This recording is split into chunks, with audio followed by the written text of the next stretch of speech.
pulled open without warning. Whoa, gotcha! Are you a clumsy dummy, or did you plan this to fall into my arms? Cringed as she watched with eyes half closed, and at one point, she screamed and jumped off her seat. Oh my God.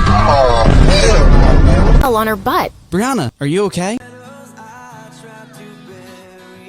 Jeez, can this night get any worse? Yeah, there are infinite possibilities. You could get struck by lightning, or get robbed, or be kidnapped, or get hit by a bus. Then there are serial killers. She's got a point. She's an icon. She's a legend. And she is the moment. Brianna was embarrassed. The teacher did introduce some new scholarship kit, but I've hardly noticed him since.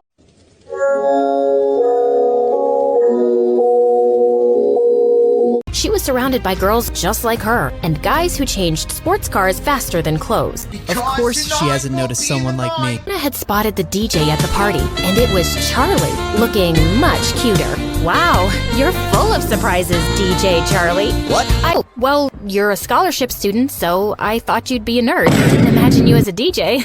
Guess you have a limited imagination then. My imagination's just every time I speak to him. Why do I end up feeling insulted? So annoying. I have just the guy for Project Plaything, Maddie.